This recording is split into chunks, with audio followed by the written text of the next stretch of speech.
गम गणपते नमः। बाप्पा का नाम लेते ही मन कितना प्रसन्न हो जाता है ना। और क्यों ना हो, बाप्पा जो आने वाले हैं। बाप्पा आते तो 10 दिन के लिए हैं, लेकिन फैमिली मेंबर बनकर साल भर अपनी मीठी यादें छोड़ जाते हैं। हम उन्हें विदा तो हंसते हंसते कर लेते हैं, पर मन ही मन दुखी होते हैं। और बच्चे वो तो रोने लगते हैं। बाप्पा है ही इतने प्यारे। बाप्पा की तो बात ही अलग है, निराली है। आपको पता है ना, उनका जन्म भी कुछ अलग ही था। एक बार माता पार्वती को स्नान करने जाना था और तब वो अकेली थी, तो उन्होंने स्नान से पहले हल्दी का जो उपटन लगाया था उसका एक पुतला बनाया और उस पुतले में प्राण डाल दिए। यही थे हमारे बाल गणेशा। और माता पार्वती ने बाल गणेशा को आदेश दिया कि वो वहीं द्वार पर रुके और जब तक वे स्नान करके वापस नहीं आती तब तक किसी को अंदर ना आने दे। तभी शिवजी वहां पधारे और जैसे ही वो अंदर जाने गए, बाल गणेशा ने उन्हें रोक लिया। शिवजी ने बहुत समझाने की कोशिश की, पर हमारे गणेशा माँ का दिया हुआ आदेश कैसे तोड़ सकते थे। शिवजी क्रोधित हो उठे और दोनों के बीच युद्ध चलने लगा। तभी शिवजी ने अपना त्रिशूल निकालकर गणेश का सर काट दिया। माता पार्वती इस बात से क्रोधित हो उठी।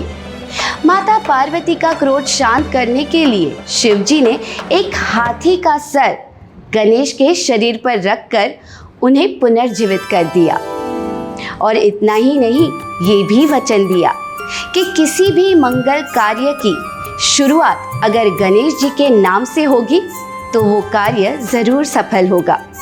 और इतना ही नहीं, विघ्न हराय यानी कि विघ्न नाश करने में गणेश जी सर्वोपरि होंगे। माता पार्वती प्रसन्न हुई और इसीलिए विघ्नहर्ता ये भी नाम है श्री गणेश जी का।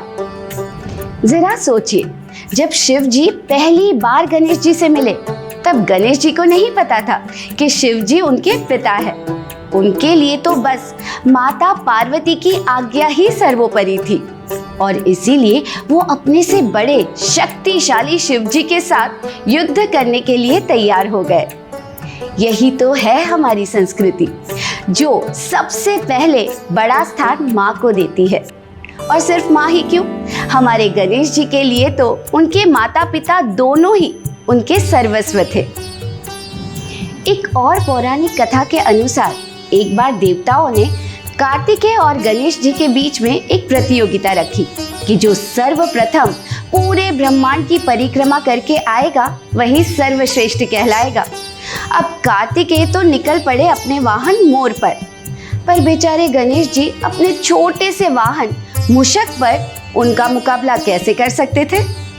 लेकिन श्री गणेश जी की बुद्धिमत्ता और श्रद्धा तो देखिए, उन्होंने बिठाया शिव जी और पार्वती जी को और उनकी ही परिक्रमा कर ली और इस तरह इस प्रतियोगिता को जीत गए। ऐसी कई कहानियों में से हम बोध ले सकते हैं, पर गणेश जी की ये 2 कहानियों में एक कॉमन फैक्टर है और वो है श्री गणेश जी का अपने माता पिता के प्रति आदर, प्रेम और उनकी भक्ति। आजकल के ज़माने में जॉइंट फैमिली यानी कि संयुक्त परिवार की प्रथा थोड़ी आउटडेटेड हो गई है, या फिर सिचुएशन ही ऐसी हो गई है कि हम अपने माँ बाप के साथ नहीं रह सकते, पर अलग रहकर भी हम उनकी सेवा तो कर ही सकते हैं ना।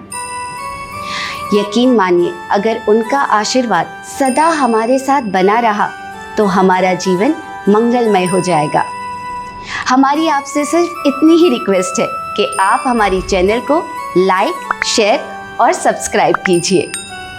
आने वाली गणेश चतुर्थी के लिए आप सभी को गणपति बाप्पा मोरया।